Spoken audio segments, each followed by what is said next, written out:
Celebrating 125 years of exploration, we are DC Public Library. Subscribe to our YouTube channel for regular programming for you and your family. DC Public Library, find your story.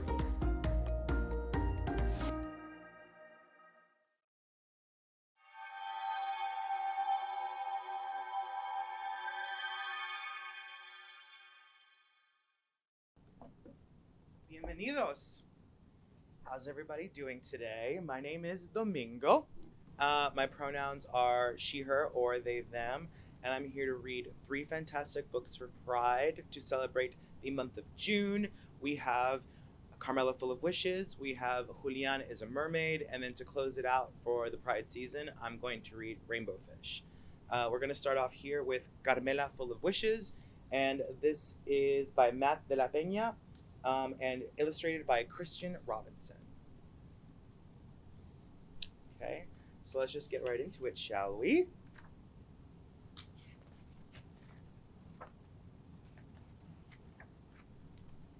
Carmela scooted along the uneven dirt path, watching men stoop to work with their hands. Her birthday bracelets jingling and jangling. The thick greenhouse air smelled of marigolds and overturned earth, and also fresh manure. Do you know what manure is? Carmela knew exactly what manure was, but she didn't want to think about it. Not today. Today she awoke to candles in her pancakes, and her mom sang, "Happy birthday to you," and told her, "Go on, mija, make a wish." But Carmela's wish had already come true. She was finally old enough to go out with her big brother. Do you have older siblings? Carmela followed as he cut back onto the street at Freedom Boulevard, past the crowded bus stop and fenced-off repair shop, past the old folks' home where 2 hunched old women smiled waves, and past huge home improvement store where her dad used to stand and walk around mornings waiting for work. Do you see this bakery? In Spanish, we call that a panaderia, a bread bakery.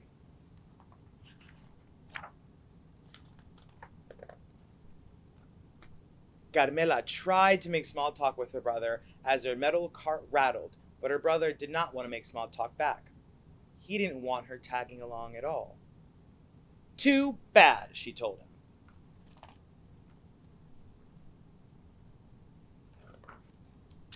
Just outside the laundromat, she picked a lone dandelion growing among the concrete weeds. She pulled a breath and leaned towards the fuzzy white bulb, but just before she could blow, her brother busted in. "Did you even make a wish? You're supposed to make a wish. Everyone knows that."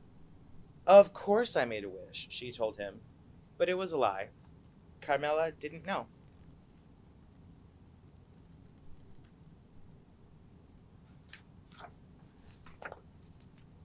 Carmela helped her brother sort colors one-handed, helped him load the washers one item at a time. While their clothes spun, her imagination turned, each new thought ushered in by a jingle of bracelets. Her brother found the sound annoying and shot her a dirty look. "Too bad," she said, with her glare.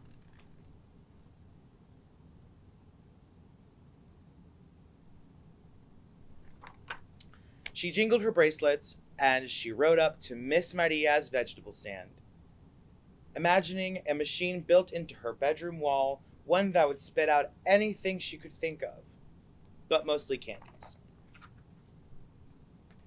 She jingled her bracelets in line at the locksmith shop, imagining her mom sleeping in one of those fancy hotel beds she spent all day making for fancy guests. She jingled her bracelets at the bodega down the block from their old apartment building, imagining her dad getting his papers fixed so he could finally be home.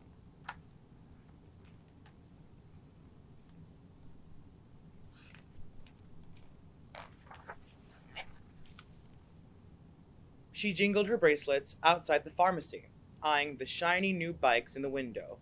Her brother stopped in his tracks. "Why do you have to be so annoying?" She thrummed her bracelets at him and said, "It's a free country."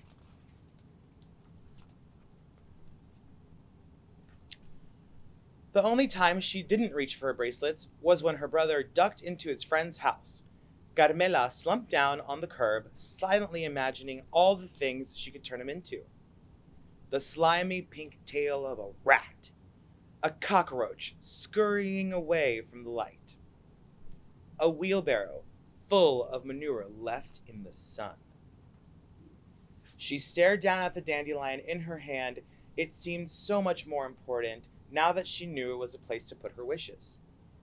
What if she made the wrong choice?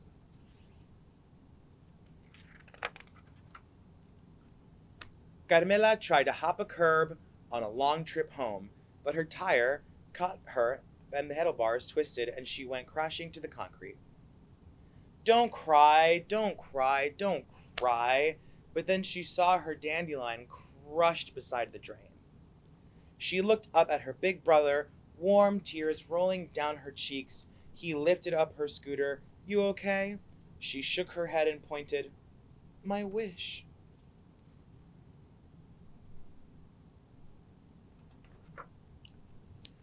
He took her by the arm and led her back up the block, past the laundromat and the flea market, past the greenhouses and the smell of manure, past the overgrown park and across the train tracks.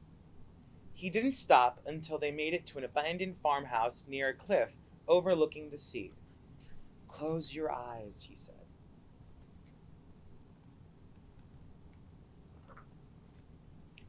Carmela closed them. "Now make your wish," he said. Carmela listened to the ocean's hum in the distance. She listened to the squawking birds. She listened to the wind whistling past her ears.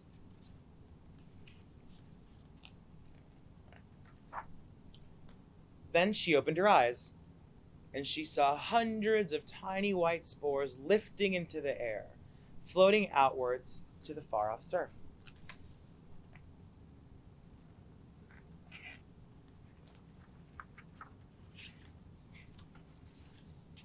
"Let's go," her brother said. "Don't you want to know my wish?" she asked. He shook his head. "If you tell, it won't come true."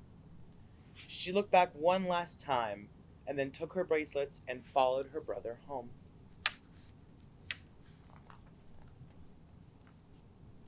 The end.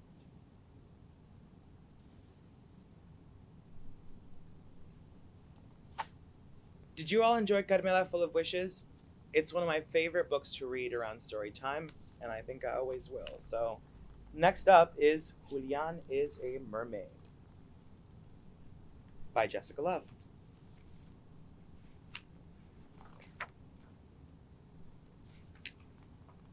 Dedicated to Nana.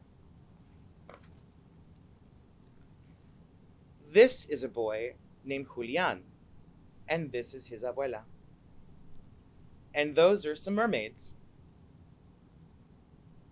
Julian loves mermaids.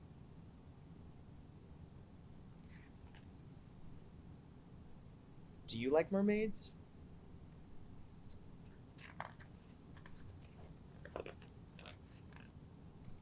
Here we see Julian daydreaming into a beautiful night sea.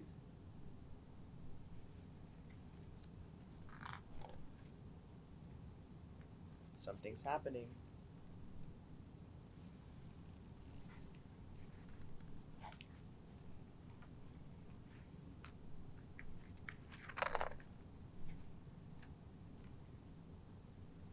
Now Julian is fully a mermaid.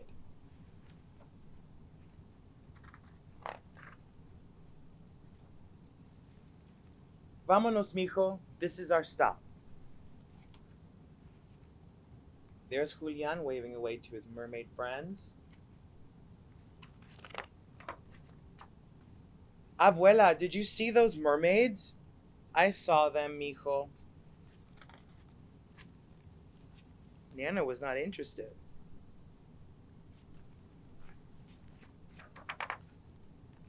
Abuela, Julian said, I am also a mermaid. I'm going to take a bath. You be good, said Abuela.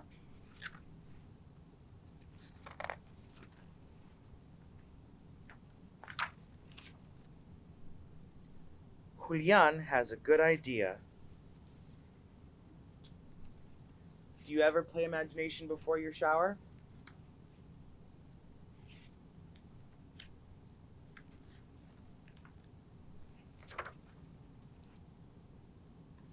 Here we see Julian playing with everything in his house to create the perfect mermaid drag.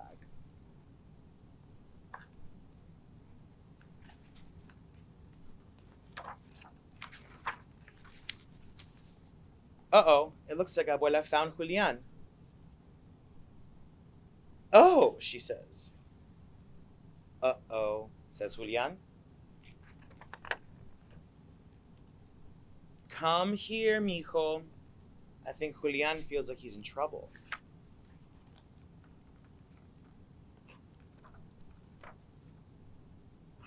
For me, Abuela?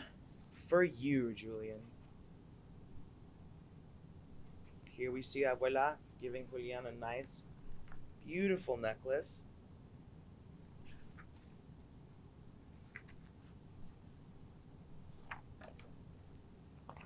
Where are we going? Asks Julian. You'll see, says Abuela.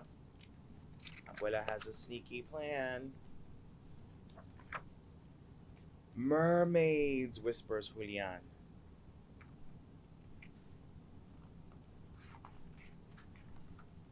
See some jellyfish hats, some mermaid drag. Like you, mijo. Let's join them. It looks like they're at a mermaid parade.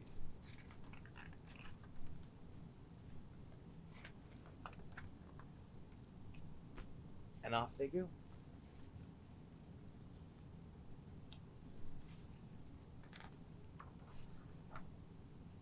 The end. Did you all enjoy Julian as a mermaid? Do you like the pool? Do you prefer the ocean? Do you like the beach? Does your grandma ever give you jewelry and doesn't tell your mom?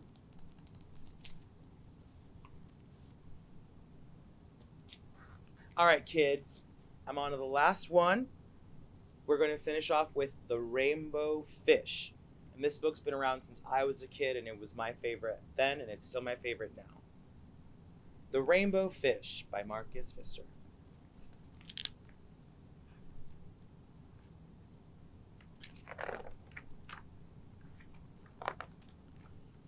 A long way out in the deep blue sea, there lived a fish.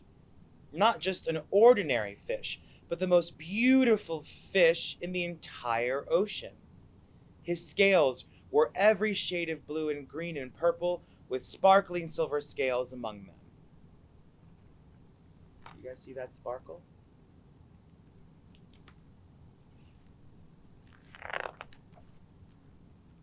The other fish were amazed by his beauty. They called him Rainbow Fish. Come on, Rainbow Fish, they would call. Come and play with us. But the Rainbow Fish would just glide past, proud and silent, letting his scales shimmer.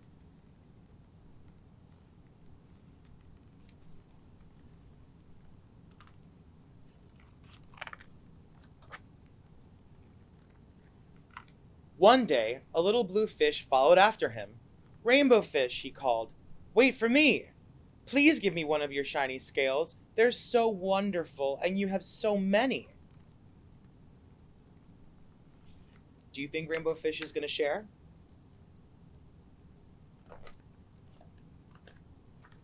You want me to give you one of my special scales?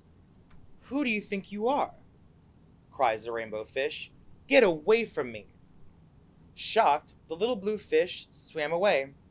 He was so upset he told all his friends what had happened. From then on, no one would have anything to do with Rainbow Fish. They turned away when he swam by.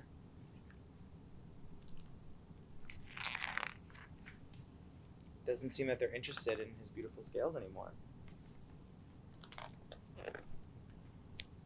What good were the dazzling, shimmering scales with no one to admire them?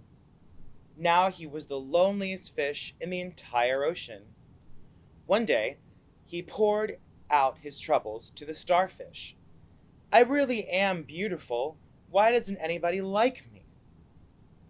I can't answer that for you, said the starfish, but if you go beyond the coral reef to a deep cave, you will find the wise octopus. Maybe she can help you.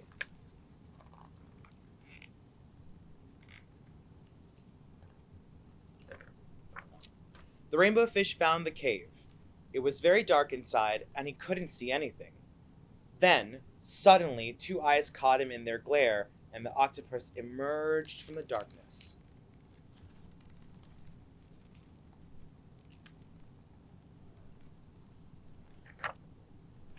I have been waiting for you, said the octopus, with a deep voice. The waves have told me your story. This is my advice.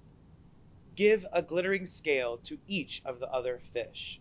You will no longer be the most beautiful fish in the ocean, but you will discover how to be happy.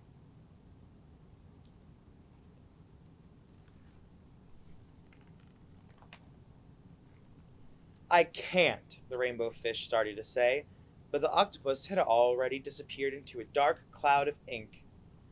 Give away my scales? My beautiful shining scales? Never. How could I ever be happy without them? Suddenly, he felt the light touch of a fin. The little blue fish was back. Rainbow fish, please don't be angry. I just want one little scale. The rainbow fish waved and wavered. Only one very, very small shimmery scale, he thought. Well, maybe I wouldn't miss just one. Carefully, the rainbow fish pulled out the smallest scale and gave it to the little fish. Thank you so much, the very little blue fish, bubbled playfully as he tucked the shiny scale in among his blue ones. A rather peculiar feeling came over the rainbow fish. For a long time he watched the little blue fish swim back and forth, with his new scale glittering in the water.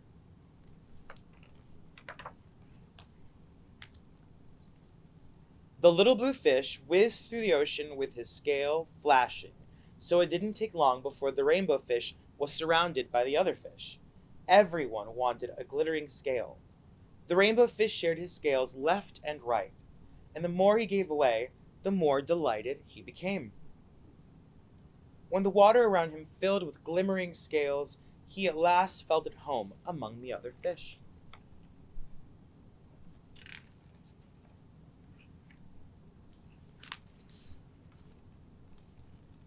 Finally, the rainbow fish had only one shining scale left. His most prized possessions had been given away, yet he was very, very happy. Come on, rainbow fish, they called. Come and play with us. Here I come, said the rainbow fish, and happy as a splash, he swam off to join his friends.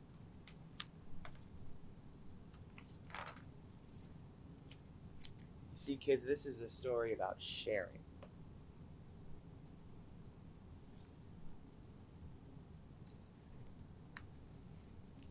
Thank you so much for joining me for my Pride book, as well as the two others that we read today.